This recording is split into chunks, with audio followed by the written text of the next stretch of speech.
Hamlet. Act 3, Scene 3. Claudius orders Rosencrantz and Guildenstern to take Hamlet to England.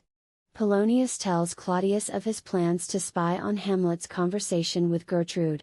Left alone, Claudius reveals his remorse for killing his brother, and he tries to pray.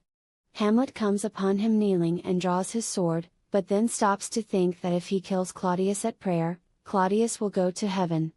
Hamlet decides to kill Claudius when the king is committing a sin so that Claudius will instead go to hell.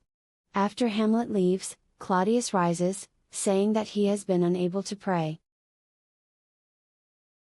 I like him not, nor stands it safe with us to let his madness range. Therefore prepare you, I your commission will forthwith dispatch, and he to England shall along with you. The terms of our estate may not endure hazard so near us as doth hourly grow out of his brows. We will ourselves provide. Most holy and religious fear it is to keep those many bodies safe that live and feed upon your majesty.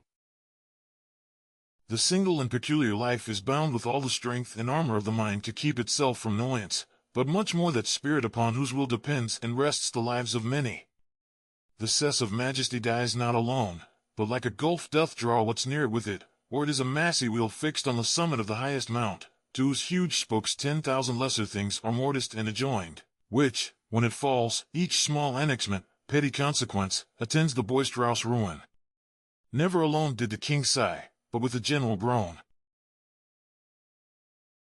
Arm you, I pray you, to this speedy voyage, for we will fetters put about this fear, which now goes too free-footed.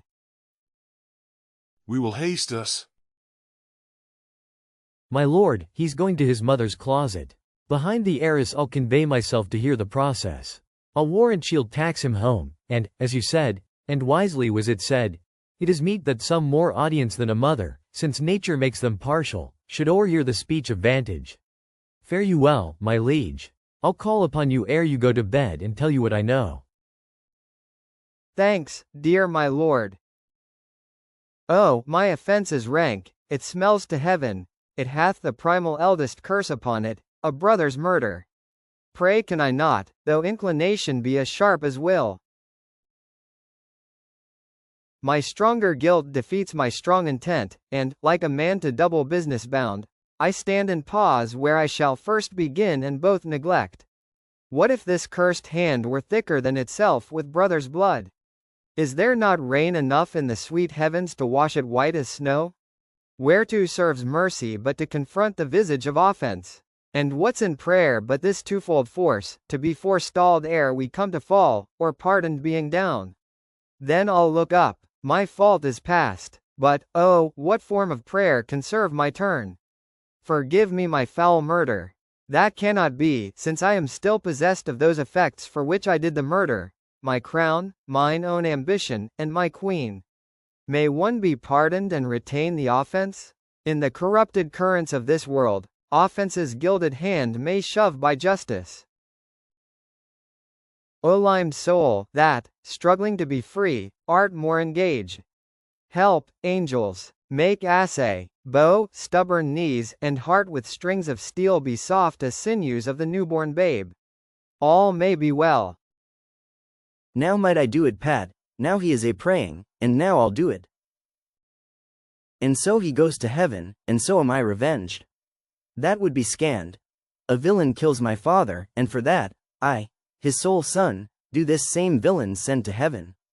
Why, this is hire and salary, not revenge. He took my father grossly, full of bread, with all his crimes broad blown, as flush as May, and how his audit stands who knows save heaven. But in our circumstance and course of thought it is heavy with him.